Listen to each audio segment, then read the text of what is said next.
Assalamualaikum warahmatullahi wabarakatuh. Halo semuanya, saya Adriana Pratiwi, mahasiswa Prodi Ilmu Administrasi Bisnis dari Universitas Terbuka. Di mana saya di sini akan menjelaskan beberapa materi tentang term dan logical fallacy.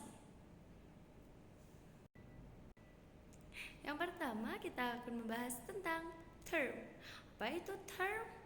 Term dalam logika, term adalah gabungan kata yang menyatakan suatu objek, gagasan, ataupun konsep.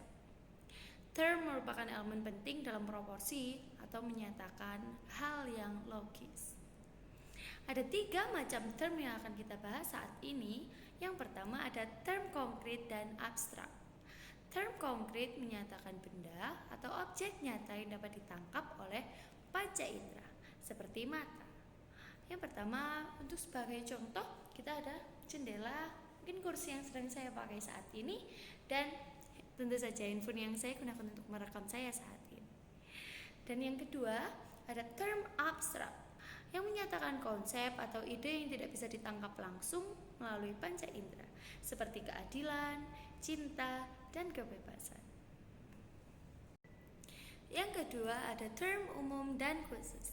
Term umum atau yang dikatakan general menunjuk pada sekelompok objek atau kategori yang luas, seperti manusia, hewan, ataupun suatu negara.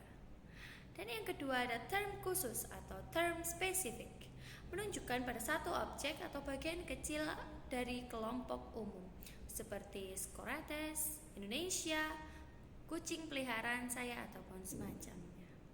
Dan yang ketiga kita ada term positif dan term negatif. Term positif menyatakan sesuatu yang ada, contoh seperti pohon, siswa, rumah, kantor, dan tempat tinggal kita mungkin. Ada yang kedua, term negatif menyatakan ketiadaan atau penyangkalan, seperti tidak jujur, dia bukan manusia, dan tanpa suara. Materi yang kedua ada logical fallacy atau sesat pikir. Saya akan menjelaskan tentang penjelasannya, contohnya, dan cara menghindarinya. Yang pertama, pengertian logical fallacy atau sesat pikir. Logical fallacy adalah kesalahan dalam penalaran atau berpikir yang menyebabkan suatu argumen menjadi tidak logis, meskipun tampak masuk akal secara emosional ataupun retoris.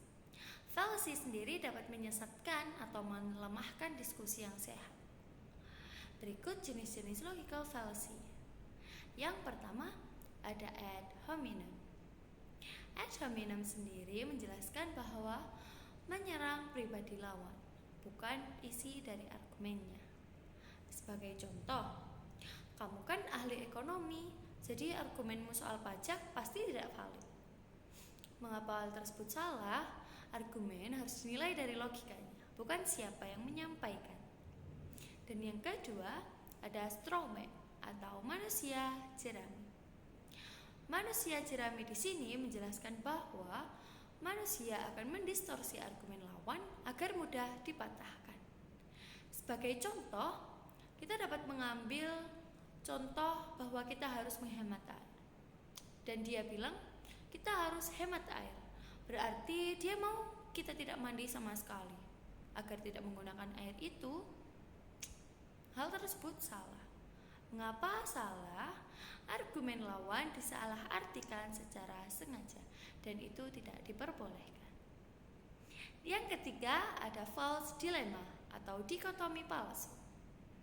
Dikotomi palsu sendiri di sini menjelaskan bahwa menyederhanakan masalah menjadi 2 pilihan ekstrim, padahal ada alternatif lain. Sebagai contoh, kalau kamu tidak setuju dengan peraturan ini, berarti kamu menentang pemerintah. Hal tersebut salah. Mengapa? Karena banyaknya pendapat yang bisa berbeda tanpa harus berlawanan total.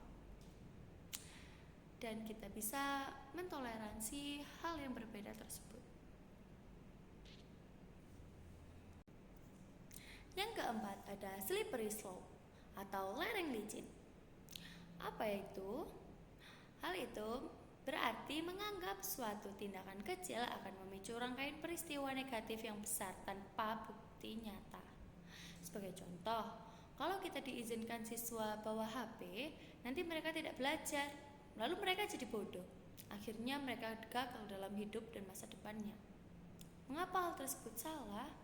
Menghubungkan hal kecil seperti membawa HP dengan akibat ekstrim tanpa logika yang kuat. Menghubung-hubungkan antara membawa HP saat sekolah dan masa depan mereka yang kita sendiri juga tidak tahu. Oke, yang selanjutnya kita akan membahas tentang cara menghindari logical fallacy. Yang pertama, kita harus mempelajari jenis-jenis fallacy secara sadar. Yang kedua, kita harus fokus pada isi argumen, bukan siapa yang mengatakannya. Dan yang ketiga, pastikan hubungan sebab akibat dalam argumen memiliki dasar yang logis. Yang keempat, berpikir terbuka dan mempertimbangkan berbagai sudut pandang dan tidak memaksakan pihak lain untuk mempercayai kita. Yang kelima, menggunakan data, bukti, dan sumber terpercaya untuk mendukung argumen. Jadi itu materi yang kita bahas hari ini, dari mulai term dan logical fallacy. Jadi kesimpulannya, memahami jenis-jenis term dapat membantu kita berpikir dan berargumentasi secara logis. Sementara itu, mengenali dan menghindari logical fallacy juga sangat penting agar diskusi tetap sehat, rasional, dan objektif. Mungkin cukup sekian yang dapat saya sampaikan. Apabila ada kurang dan lebihnya, saya mohon maaf yang sebesar-besarnya. Saya Adeliana Pratiwi, mahasiswa Ilmu Administrasi Bisnis dari Universitas Terbuka, menyampaikan terima kasih dan mohon maaf yang sebesar-besarnya. Assalamualaikum warahmatullahi wabarakatuh.